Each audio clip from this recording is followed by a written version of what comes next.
நீங்க எந்த ஒரு விஷயம் பண்றதுக்கு முன்னாடி நம்ம இந்த விஷயம் பண்ணா மத்தவங்க நம்மள ஏதாவது நினைச்சுப்பாங்களோ, நம்ம இதை பண்றனால மத்தவங்க நம்ம மேல ஏதாவது கோச்சுப்பாங்களோ அப்படின்னு நீங்க மத்தவங்களை யோசிச்சு பண்ற ஆளா இருந்தா இந்த வீடியோ உங்களுக்கானது தான். வணக்கம் நண்பா, நான் ராகுல் செல்வராஜ். வாங்க இன்னைக்கான வீடியோக்குள்ள போலாம்.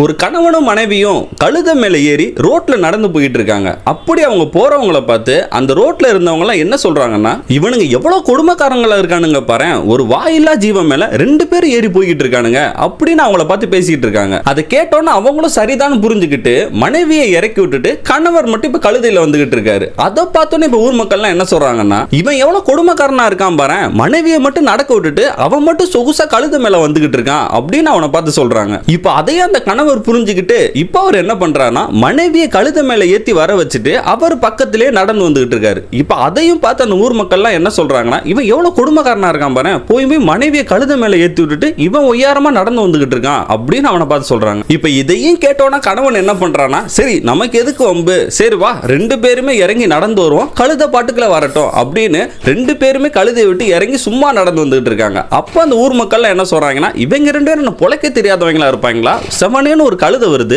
அது மேல ஏறி வரதை விட்டுட்டு இவங்க 2 பேரும் நடந்து வந்துகிட்டு இருக்கானுங்க அப்படின்னு ஊர் மக்கள் எல்லாம் சொல்றாங்க. இப்ப அவங்க 2 பேரும் நினைக்கிறாங்க, என்னடா இந்த ஊர்க்காரங்க நம்ம என்ன பண்ணாலும் அதுல ஏதாவது ஒரு குறைய கண்டுபிடிச்சு குறை சொல்லிக்கிட்டே இருக்காங்க, இப்ப நம்ம என்னதான்டா பண்றது அப்படின்னு அவங்களுக்குள்ள குழப்பத்துல நிக்கிறாங்க. இப்ப உங்ககிட்ட வர்ற இந்த கதையில வர்ற மாதிரி தான் இங்க நிறைய பேர் வாழ்ந்துகிட்டு இருக்கீங்க. நம்ம ஏதாவது ஒண்ணு பண்ணோம்னா பக்கத்து வீட்டுல ஏதாவது சொல்லிடுவானோ இல்ல ஊர்க்காரங்க ஏதாவது சொல்லிடுவாங்களோன்னு உங்க வாழ்க்கையை நீங்க வாழாம பக்கத்துல இருக்கிறவங்களை பார்த்து உங்க வாழ்க்கையை வாழ்ந்துட்டு இருக்கீங்க. நீங்க என்னதான் சுத்தி இருக்கிறவங்களை பார்த்து வாழ்ந்தாலும் நீங்க ஏதாவது ஒரு சின்ன தப்பு பண்ணீங்கன்னா அதை சுட்டி காட்டி கண்டிப்பா குறை சொல்ல தான் செய்வாங்க. அதனால சுத்தி இருக்கிறவங்களை பார்த்து வாழ்றதை விட்டுட்டு உங்களோட ஒரே வாழ்க்கையை யாருக்கு எந்த தொந்தரவும் இல்லாம உங்களுக்கு பிடிச்ச மாதிரி வாழுங்க. அவ்வளவுதான் நண்பா, இன்னைக்கான கதை முடிஞ்சிருச்சு. இதே மாதிரி டெய்லி ஒரு கதையை எடுத்துட்டு வரேன். அப்படியே நம்ம வீடியோ பிடிச்சிருந்தா லைக் பண்ணிட்டு நம்ம சேனலை மறக்காம சப்ஸ்கிரைப் பண்ணி வச்சுக்கோங்க.